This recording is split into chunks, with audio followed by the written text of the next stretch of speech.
Hello मित्रों, कैसे हैं आप लोग। यूनिवर्सल टारगेट में आपका स्वागत है। देखिए, आज 30 क्वेश्चन बाल विकास के बहुत ही इम्पोर्टेंट हैं। थोड़ा सा आप मन लगा के इसको हल करिएगा और कितने आप सही कर रहे हैं कमेंट में अपना उत्तर ज़रूर दीजिएगा, ठीक है। देखिए, अधिगम का सिद्धांत किसने दिया है, ठीक है। तो अधिगम का सिद्धांत इम्पोर्टेंट किसको माना जाता है, पता है आपको? थॉर्नडाइक को, ठीक है। लेकिन अधिगम का बंद सिद्धांत, ठीक है, ये भी आप नोट कर लें, अधिगम का बंद सिद्धांत। तो बंद सिद्धांत भी किसने दिया? थॉर्नडाइक ने, ठीक है। इम्पोर्टेंट, आगे देख लीजिए अगला क्वेश्चन। बहुखंड या बहुबुद्धि का सिद्धांत किसने दिया? अल्बर्ट वेंडूरा, स्कीनर, थॉर्नडाइक, पावलोव, ठीक है। Skinner, Thorndike, Pavlov. तो इसमें आपका जो सही हो जाएगा वो उत्तर आपका सही होगा थॉर्नडाइक। देखिए, यूनिवर्सल टारगेट कोचिंग पे आपको अब हमेशा आपको मिलते रहेंगे पैटर्न अच्छा बाल विकास का। देखिए, बुद्धि लब्धि का ज्ञात करने का सूत्र किसने दिया, ठीक है। सर्वप्रथम किसने दिया, यहाँ पे सर्वप्रथम होना चाहिए। तो ये आपका जो सही हो जाएगा स्टर्न हो जाएगा, ठीक है। और बुद्धि लब्धि का बाद में आप इस समय देखेंगे तो सबसे पहले इन्होंने दिया था, बाद में टर्मन महोदय ने भी दिया है, ठीक है। टर्मन महोदय, तो आप सबसे पहले इन्होंने दिया है। आगे देखिए, पुनरावृत्ति का सिद्धांत किसने दिया है, ठीक है।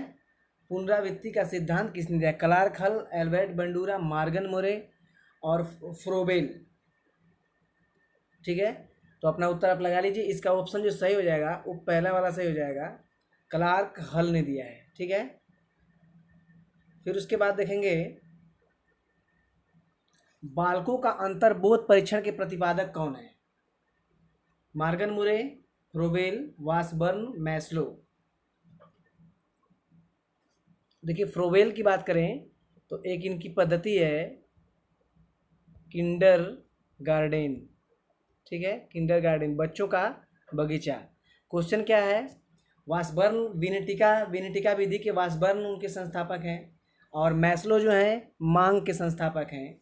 लेकिन अगर मॉर्गन मुरे की बात करें तो टेट, TET, टेट का फुल फॉर्म जो होता है बालकों का अंतर्बोध परीक्षण, ठीक है। तो सबसे पहले आपका जो सही हो जाएगा उत्तर पहला वाला सही हो जाएगा। आगे देखिए, अगला जो क्वेश्चन है, क्वेश्चन नंबर 6, स्किनर ने कबूतर पर कब प्रयोग किया था? देखिए, बहुत अच्छा क्वेश्चन है। ये BTC में क्वेश्चन पूछा गया था, ये परीक्षा जब हो रही थी पूछा गया था। तो इसका जो ऑप्शन सही हो जाएगा 1930, 1934, 1938, 1946, तो इसका ऑप्शन सही हो जाएगा सी वाला, ठीक है। सी सही हो जाएगा। बेसिक शिक्षा के जन्मदाता कौन है, ठीक है। बेसिक शिक्षा, देखिए 1937 में 3 शिक्षा की बात कही गई है, ठीक है। 3 शिक्षा की बात कही गई है। एक बुनियादी शिक्षा, ठीक है, बुनियादी, ठीक है। एक है बेसिक, ठीक है, एक बेसिक है और एक वर्धा, ठीक है, वर्धा शिक्षा। तो ये तीनों गांधी जी इम्पोर्टेंट है, वहीं सही हो जाएगा। गांधी जी बेसिक शिक्षा के जन्मदाता हैं। आगे देख लीजिए, आदत और अभिवृत्तियों के अर्जन को ही अधिगम माना जाता है, यह कथन किसका है? Woodworth, crow and crow, Watson, Skinner. आप अपना उत्तर लगाएंगे। इसका ऑप्शन जो सही हो जाएगा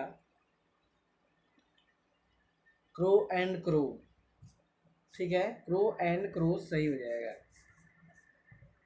आगे देखिए, थॉर्नडाइक के गौड़ नियम कितने भाग हैं? जो थॉर्नडाइक ने नियम दिया है, देखिए थॉर्नडाइक ने 2 नियम दिया है, ठीक है।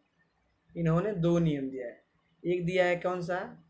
मुख्य नियम, ठीक है, एक मुख्य नियम। दूसरा वाला क्या है? गौड़ नियम। तो गौड़ नियम, मुख्य नियम 3 भाग है, लेकिन गौड़ नियम की बात करें तो इसके कितने भाग हैं? 5 भाग हैं। अगला क्वेश्चन देख लीजिए, व्यक्तित्व को कितने भागों में बांटा गया है? ठीक है, क्वेश्चन बहुत ही इम्पोर्टेंट है और आपको अगर पता भी होगा तो आप कर सकते हैं। व्यक्तित्व को कितने भागों में बांटा गया है? देखिए, व्यक्तित्व को 3 भागों में बांटा गया है। आप लोग जानेंगे, जो लोग पढ़ते होंगे। तो पहला वाला क्या है? पहला जो है व्यक्तिनिष्ठ, ठीक है, व्यक्तिनिष्ठ, ठीक है। दूसरा वाला क्या है? वस्तुनिष्ठ, वस्तुनिष्ठ। और लास्ट जो है इसको कहते हैं प्रक्षेपी, प्रक्षेपी। इसी में आपका टेट आ जाएगा और उसके इसी में आ जाएगा CAT, टेट आ जाएगा, कैट आ जाएगा, IBT आ जाएगा, सब इसी में आ जाएंगे आपके। चलिए अगला देखिए।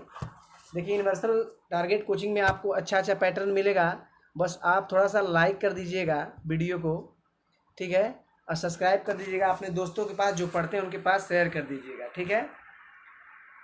देखिए, नेक्स्ट क्वेश्चन जो आपके बीच है, मॉर्गन मुरे ने टेट के कितने कार्ड को बताया है? देखिए, व्यक्तित्व का जब परीक्षण होता है तो ये एक मनोवैज्ञानिक हैं मॉर्गन मुरे। इन्होंने बच्चों का परीक्षण किया, ठीक है, बच्चों का परीक्षण किया। कैसे किया? कार्ड दिया था, उस कार्डों पे कुछ चित्र बनाए गए थे, ठीक है, और उसको बच्चों से पूछा गया था। तो देखिए, बात कई किताबों में कई किस्म से आ जाता है, उसमें आपको घबराने की जरूरत नहीं। लेकिन कार्डों की अगर बात करें तो कार्ड कितने थे? 30 थे, ठीक है। 31 कहा जाए अगर नियम के अनुसार तो 31 कार्ड थे, उसमें एक सफ़ेद कार्ड भी था, ठीक है। तो ये आप नोट कर लेंगे। देखिए, आ गया क्वेश्चन CAT यानी प्रतिपादक बैलक ने कब प्रयोग किया था? ठीक है, बालकों का प्रासंगिक अंतर्बोध परीक्षण, ठीक है, प्रासंगिक अंतर्बोध परीक्षण, ठीक है। तो ये आपका जो बैलक महोदय ने किया था, इसको किया था 1948 में, ठीक है, 1948 में किया था। देखिए, बाल विकास के प्रश्न बहुत ही इम्पोर्टेंट है आपके लिए। बस आप थोड़ा सा मूड बना के तैयारी किया करिए और मैं आपके लिए तैयारी करवा रहा हूँ, ठीक है। आपको घबराने की कोई ज़रूरत नहीं है। देखिए, डिस्ग्राफिया का संबंध है लिखने से, पढ़ने से, भोजन करने से, गणित से, ठीक है। तो आपको डिस्ग्राफिया बताना है। देखिए, ये जो डिस्ग्राफिया है, डिस्ग्राफिया का संबंध क्या है, किससे संबंध है? देखिए, अगर इसके बात करें तो पढ़ने से है, ये उसका सही हो जाएगा। और इसका जो सही होगा, इसका डिस्प्रेक्सिया हो जाएगा, डिस्प्रेक्सिया, ठीक है, डिस्प्रेक्सिया। अगर भोजन की बात करें तो भोजन में क्या होगा? बुलीमिया, बुलीमिया, ठीक है, बुलीमिया हो जाएगा। और गणित की बात करें तो कैलकुलिया, ठीक है, कैलकुलिया। जितना करवा रहा हूँ आप उसको नोट करते जाएंगे तभी समझ में आएगा। देखिए, नेक्स्ट क्वेश्चन जो है, सूक्ष्म शिक्षण के सूत्र नहीं है, मतलब इसमें से कौन सा ऐसा सूक्ष्म शिक्षण का सूत्र नहीं है? तो ज्ञात से अज्ञात की ओर, बच्चे को पहले ज्ञान दिलाएंगे, उसके बाद डिफिकल्ट देंगे, जिसको ज्ञान न होगा उधर ले जाएंगे। मूर्त से अमूर्त की ओर, जो बच्चा साक्षात दिखाई देता है उसके बाद जो न दिखाई देता है, जो बच्चों को अगर पढ़ाते समय जो साक्षात दिखाई देता है उसके बारे में बताते हैं तो मूर्त हो जाता है, लेकिन जो दिखाई ना दे उसके बारे में अगर बताया जाए तो अमूर्त हो जाएगा।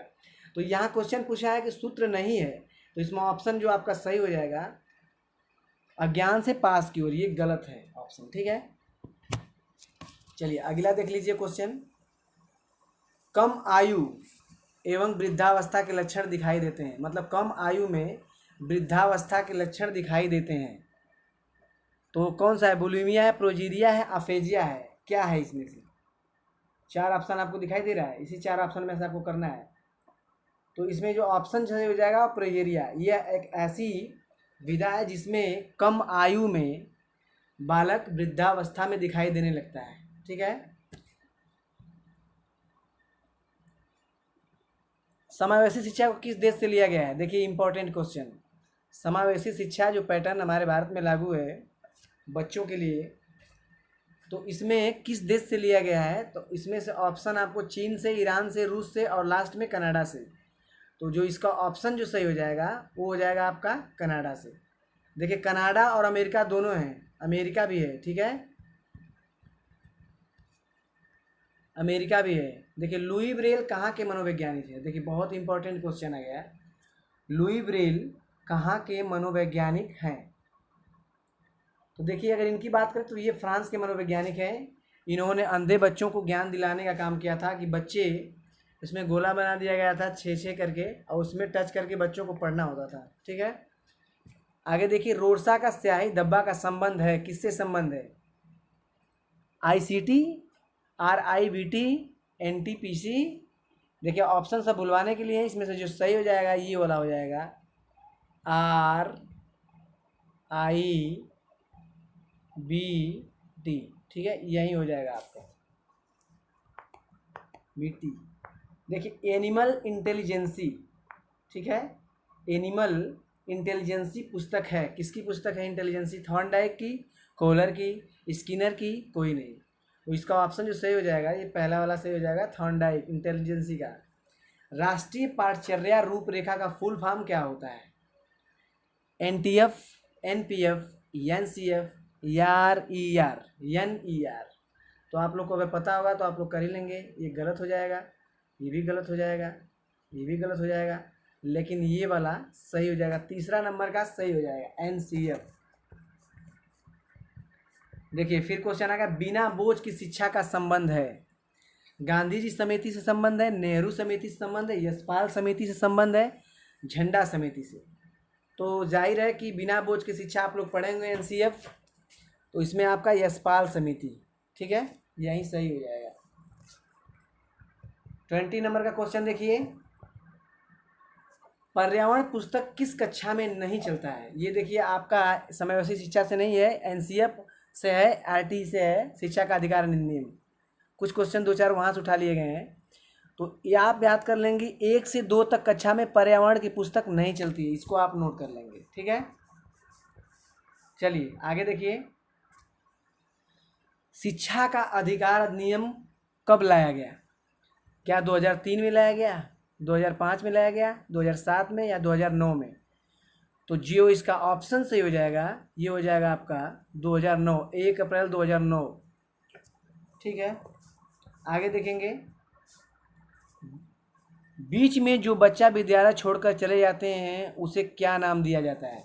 मतलब आप प्राइमरी और हाई स्कूल में बच्चे देखते हैं तो बहुत से बच्चे क्या होते हैं कि बीच में ही कक्षा छोड़ के चले जाते हैं, पढ़ते नहीं हैं। तो इसको क्या कहा जाता है? उसको कहा जाता है अपव्यय। और अवरोध की बात करेंगे, अवरोध का मतलब एक ही कक्षा में बार बार पढ़ना। ठीक है, एक ही कक्षा में बार बार पढ़ना क्या हो जाएगा? अवरोध। और ये 2 ऑप्शन तो ऐसे ही नहीं है। चलिए क्वेश्चन देखिए, अगला क्वेश्चन 23 नंबर का, जूनियर स्कूल बच्चे से कितनी दूरी पर होना चाहिए?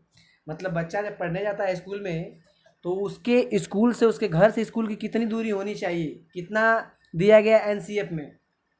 तो ये दिया गया है आपका 3 किलोमीटर। प्राइमरी में कितना दिया गया है? 1 किलोमीटर। ठीक है, 1 किलोमीटर नोट कर लेंगे आप। देखिए नया दस्तावेज का नाम किसको दिया गया है? NCERT को, NCF को, RTE को और PCS। ये तो रॉन्ग है, इसी में से देखना है आपको। तो नया दस्तावेज का नाम जो दिया गया है NCF, नेशनल करिकुलम फ्रेमवर्क। ठीक है, इसका होता है national, full form national curriculum framework. ठीक है, आगे देखिए क्वेश्चन जो है, शिक्षा का अधिकार अधिनियम 2009 का संशोधन कब हुआ है? ठीक है, देखिए 21वां तो है नहीं, 42वां, 72वां, 86वां, कुछ तो ऑप्शन बुलवाने के लिए आपको दे दिया गया, लेकिन ऑप्शन हिस्सा में से जो सही होगा, देखिए 2 को ऑप्शन से डाउट लग रहा है। ठीक है, 2 ऑप्शन से डाउट लग रहा है, लेकिन मेरे ख्याल से जो सही होगा वो हो जाएगा 86वां संशोधन, 100% सही हो जाएगा। ठीक है, शास्त्रीय अनुबंधन का सिद्धांत किसने दिया है? Option Pavlov, Skinner, Thorndike. 3 ही ऑप्शन है, इसमें से आपको क्लियर करना है।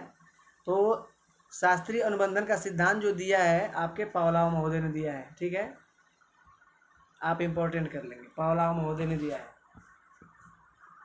नेक्स्ट क्वेश्चन, अनुभव से व्यवहार में परिवर्तन होता है, यह अधिगम, मतलब यह डिफिनेशन किनका है? ठीक है, Hilgard, Guilford, Gardner, Crow and Crow. ठीक है भैया, तो आप नोट कर लेंगे, ये सब पूरा गलत है। जो ऑप्शन सही आपका है ये हिलगार्ड महोदय का है। ठीक है, आगे देख लीजिए, अनुभव और प्रशिक्षण द्वारा व्यवहार में परिवर्तन यह अधिगम है। तो ये किसने कहा है भाई? जब आप अनुभव आपके अंदर होगा और आप प्रशिक्षण देंगे तभी आपके व्यवहार में परिवर्तन होगा। ठीक है, तभी आप अच्छी तरह से पढ़ेंगे। तो ये गेट्स महोदय ने दिया है, इम्पोर्टेंट है, नोट कर लेंगे। आगे देख लिए, पावलोव को नोबेल प्राइज कब मिला था?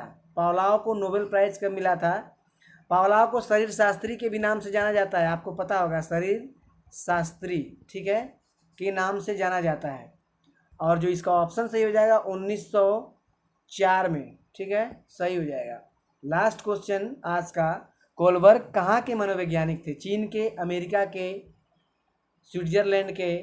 तो इसमें से आप सही लगाएंगे, एक ऑप्शन होनी चाहिए इटली से।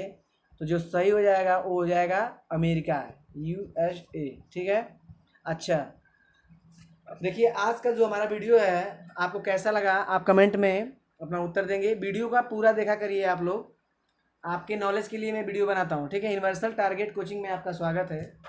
ठीक है, सब्सक्राइब कर दीजिए, बेल आइकन ऑन कर दीजिए, और जब नोटिफिकेशन जाएगा तो आपको मिल जाएगा। ठीक है, चलिए ठीक है, अगली वीडियो में मिलते हैं, तब तक के लिए थैंक यू।